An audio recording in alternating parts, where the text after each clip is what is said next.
একদিকে লোকসানের বোঝা, অন্যদিকে নতুন করে শোষণ। রংপুরের আলু চাষিরা যেন আটকা পড়েছেন এক অদৃশ্য সিন্ডিকেটের জালে। আলু সংরক্ষণে ব্যবহৃত বস্তার কৃত্রিম সংকট তৈরি করে দাম বাড়ানো হয়েছে কয়েক গুণ, যার বড় প্রভাব পড়েছে আলু চাষিদের উপর।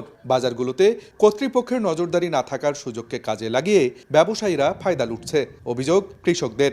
আলু যে তুলতেছি, খ্রিস্টানের পয়সা দেবো, আলু বিক্রি করি, সে খ্রিস্টানের পয়সাও দিতে পারবো না। এক একটা বস্তার দাম মনে করেন যে 80-40, এখন 80 টাকা দিয়ে কিনে লাগতেছে। সারে যাইলে সমস্যা, বস্তায় সমস্যা, আমরা যেখানেই যাই সেখানেই আমাদের সমস্যা। কৃষকদের অভিযোগের ভিত্তিতে জেলার কয়েকটি বাজার ঘুরে দেখে সময় সংবাদ। মেলে অভিযোগের সত্যতাও। ব্যবসায়ীরা বস্তা সংকটের কথা বললেও গুদামগুলোতে রয়েছে পর্যাপ্ত মজুদ। তবে এ বিষয়ে জানতে চাইলে নানা অজুহাত ব্যবসায়ীদের।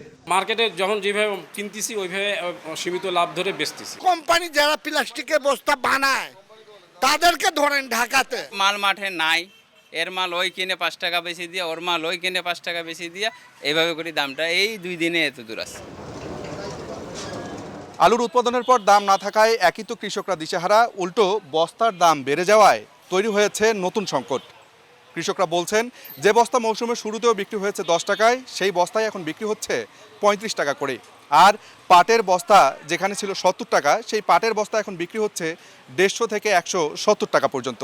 আলু চাষি সমিতি ও কৃষক সংগঠনের নেতারা বলছেন, বস্তার দাম বাড়িয়ে ও হিমাগারে আগাম বুকিং দিয়ে আলুর বাজার নিয়ন্ত্রণের চেষ্টা করছে মধ্যস্বত্বভোগীরা। প্রশাসন কঠোর না হলে ক্ষতিগ্রস্ত হবেন প্রান্তিক কৃষক। পাটের দাম বৃদ্ধির কারণে মার্কেটে কোনো নতুন বস্তা নাই। তারপর যদি আজকে নেটের ব্যবস্থা থাকতো তাহলে পুরাতন বস্তা তো আমরা সংরক্ষণ করতে পারতাম। যে সিন্ডিকেট ব্যবসায়ীরা আজকে চটের বস্তা এবং প্লাস্টিকের বস্তা দাম বাড়িয়ে দিয়েছে, তাদের বিরুদ্ধে ব্যবস্থা নিতে হবে। চলতি মৌসুমে রংপুর অঞ্চলে আলু উৎপাদনের লক্ষ্যমাত্রা 25 লাখ মেট্রিক টন। তবে সংরক্ষণের ব্যবস্থা মাত্র 7,32,000 মেট্রিক টন।